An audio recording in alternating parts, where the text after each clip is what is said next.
Hey, bonjour à tous, c'est Olivia de The Flash Dog et aujourd'hui on va parler des harnais et des colliers, lequel est le mieux et les avantages de chacun. Allez, c'est parti.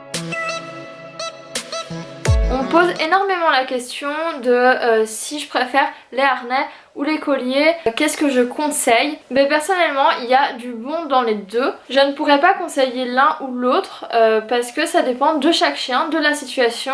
Et pour moi, c'est tous les deux des bons outils, on va dire, pour promener son chien. Donc moi, en général, le collier, c'est ce que j'utilise pour les balades quotidiennes. Après, quand je sais que je vais dans un endroit où il va y avoir beaucoup de monde, des chiens, où mes chiens risquent de tirer, là, je vais plutôt mettre un harnais parce que avec le harnais, ça va répartir la charge partout. Donc déjà, le chien sera plus confort dedans que s'il tire avec un collier. À force, c'est pas bon parce que ça va appuyer sur la trachée. Et l'avantage aussi du harnais, c'est qu'on peut attacher devant, donc ça fait aussi un système anti-traction. Si je vais faire des randonnées à la montagne, je vais prendre le harnais, c'est plus sécuritaire. Le collier, lui, l'avantage, c'est que ça va pas du tout gêner les mouvements du chien, vu que c'est pas sur tout le corps, c'est juste à sa tête. Mais si le chien tire, ben voilà, comme je l'ai dit, ça va appuyer sur la trachée, ce qui est pas terrible. Donc pour un chien qui tire comme un dingue, voilà, je conseille pas le collier. Après, le problème aussi du harnais, c'est que les chiens qui vont tirer fort, ils vont vous embarquer avec quoi. Le collier,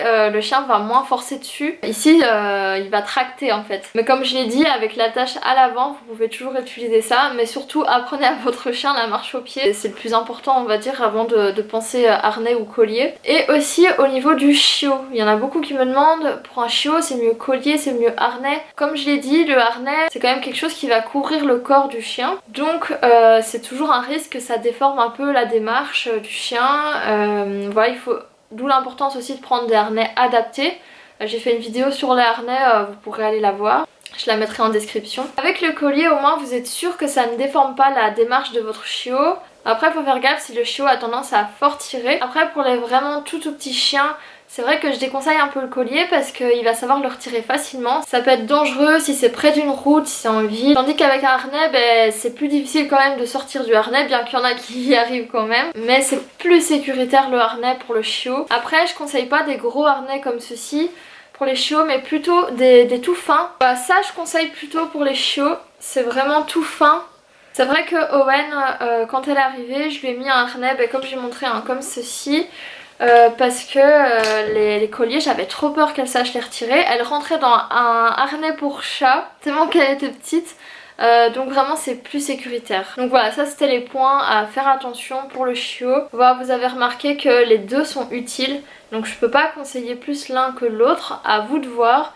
Voilà, vous avez les avantages que moi j'ai remarqué et ma façon de l'utiliser avec mes chiens. Donc j'espère que cette vidéo vous aura aidé et on se retrouve pour de prochaines vidéos. Bye!